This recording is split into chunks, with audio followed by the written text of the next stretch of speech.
Daulah Utsmaniyah atau dikenal sebagai Kekhalifahan Utsmaniyah adalah sebuah kekhalifahan Islam yang berdiri pada tahun 644 Masehi dan berakhir pada tahun 661 Masehi. Berikut adalah sejarah singkat mengenai Daulah Utsmaniyah. Daulah Utsmaniyah didirikan oleh Utsman bin Affan, yaitu salah satu sahabat Nabi Muhammad SAW setelah kematian kekhalifahan Umar bin Khattab. Namun, pemerintahan Utsman bin Affan juga diwarnai dengan kontroversi dan konflik, termasuk penentangan dari beberapa gubernur serta tokoh-tokoh Islam lainnya. Setelah kematian Utsman bin Affan, Ali bin Abi Thalib menjadi khalifah keempat dan kemudian memindahkan ibu kota kekhalifahan ke Kufah, Irak. Berdirinya Daulah Utsmaniyah. 1. Utsman pada tahun 699 sampai 726 Hijriah atau 1299 sampai 1326 Masehi. Utsmani yaitu pendiri Daulah Utsmaniyah yang mencanangkan kerajaan dibangun di atas sendi-sendi persatuan suku Turki. Utsman adalah seorang yang sangat pemberani, mukhlis, adil, dan bijaksana. Dengan sifat-sifat terpuji yang dimiliki, tentunya menjadi kebanggaan bagi masyarakat dan pengikutnya. Yang kedua, Orhan. Pada tahun 726 sampai 761 Hijriah atau 1326 sampai 1360 Masehi. Orhan menggantikan kedudukan ayahandanya. Orhan memindahkan kerajaan dari Khuranishyar ke Bursa. Orhan berhasil memindahkan jabatan Shahdar Azham, Perdana Menteri. Jabatan tersebut diberikan pada adiknya, yaitu Alauddin. Di bawah bulan sabit terdapat gambaran pedang yang mereka sebut Zulfikar, yaitu nama pedang yang pernah dimiliki oleh Ali bin Abi Thalib.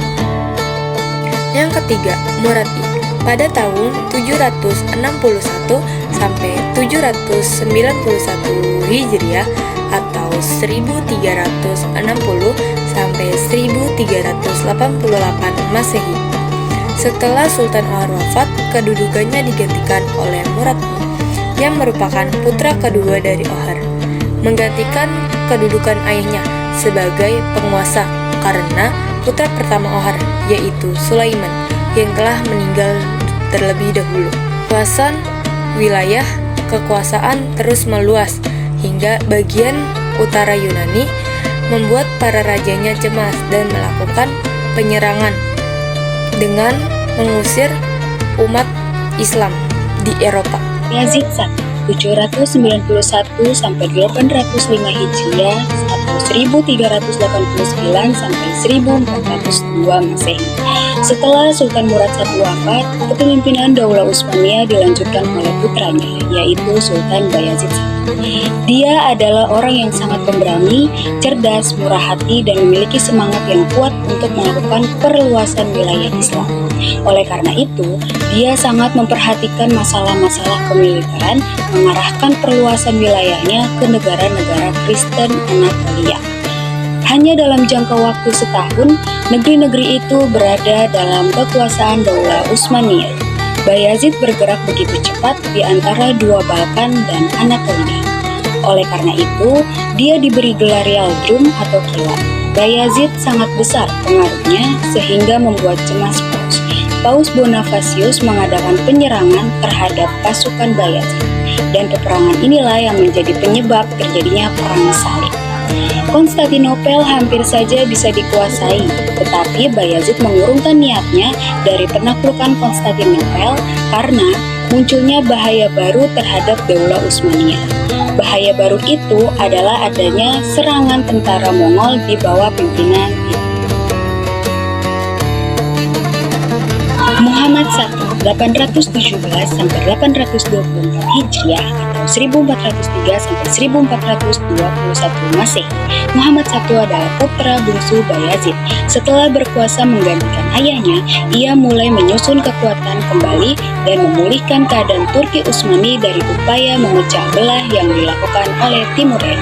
Strategi Muhammad I adalah menjalin hubungan diplomatik dengan para penguasa Bizantium dan Venesia dengan maksud agar kedua negeri ini tidak mengganggu kerja utamanya, yaitu mendamaikan kekhalifahan Utsmani. Murad II 824-855 Hijriah 1421 sampai 1451 Masehi. Murad II menggantikan ayahnya Muhammad I pada usia 18 tahun. Dia dikenal sebagai penyair dan orang yang mencintai ulama. Cita-cita Sultan Murad II adalah melanjutkan usaha perjuangan Muhammad I. Prioritas utama perjuangannya adalah merangkul kembali daerah-daerah yang terlepas dari Daulah Utsmaniyah sebelumnya, yaitu daerah Asia Kecil, Saloniki, Albania, Halab, dan Hungaria. Sultan Murad II membuat istana penguasa bernuansa akademis agar kegiatan keilmuan tetap berkembang pada zamannya. Dia mengirimkan sejumlah uang untuk kesejahteraan penduduk Mekah, Madinah, dan Baitul Maqdis sebanyak 3.500 dinar setiap tahunnya. 3. Muhammad II atau Al-Fatih 555 sampai 884 Hijriah atau 1451 sampai 1481 Masehi. Al-Fatih adalah gelar kebanggaan beliau karena berhasil menaklukkan Konstantinopel. Muhammad Al-Fatih atau Abu Khairat yang menjadi pemimpin ketika berumur 22 tahun. Muhammad Al-Fatih berusaha membangkitkan kembali sejarah umat Islam sampai dapat menaklukkan Konstantinopel sebagai ibu kota Bizantium. Sejak belia, Muhammad Al-Fatih sudah dididik oleh ulama-ulama Rabbani. Kota Konstantinopel merupakan kota yang sangat penting dan belum bisa dikuasai penguasa Islam sebelumnya. Kota ini dibangun sekitar tahun 330 Masehi oleh Kaisar Bizantium yaitu Konstantin I. Muhammad Yazid II 884 sampai 918 Hijriah atau 1481 sampai 1512 Masehi. Pada masanya, Bayezid II termasuk pemimpin yang lemah yang terjadi banyak kekacauan politik dan presiden. Akhirnya pada tahun 918 Hijriah atau 1512 Masehi, Sultan Bayezid II menyerahkan kekuasaannya kepada Sultan Salim I. 5.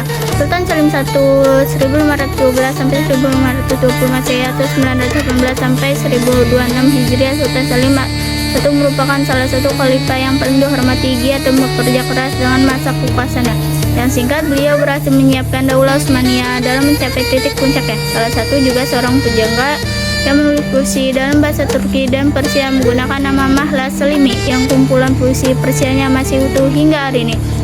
6.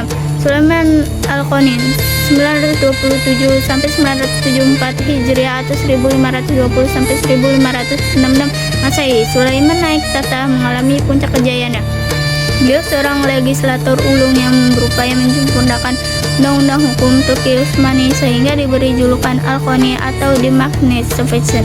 Sang pembuat undang-undang yang tertuang dalam kitab Muttaqaul Abra atau Muttaqaul Abhur atau Muara Segala Samudra, dikenal juga dengan Konon Utsmani. Kemunduran Daulah Utsmaniyah. Para sultan yang menjadi khalifah setelah Sulaiman Al-Qanani tersebut. Yang pertama, Sultan Salim II tahun 1566 sampai 1574 Masehi. Yang kedua, Sultan Murad III tahun 1574 sampai 1595 Masehi. Yang ketiga, Sultan Muhammad III tahun 1595 sampai 1603 Masehi. Keempat, Sultan Ahmed I 1603 sampai 1617 Masehi. Yang kelima, Sultan Mustafa I tahun 1617 sampai 1618 Masehi. 1. Kondisi pemerintah yang lemah dan kemerosotan akhlak para pemimpin Daulah Utsmaniyah. 2. Melemahnya kekuatan militer dan serangan dari bangsa Eropa. 3. Gerakan revolusi sekuler selain serangan dan konspirasi dari pihak luar. Daulah Utsmaniyah juga dapat diperlawan dari aliansi sekuler dan nasional.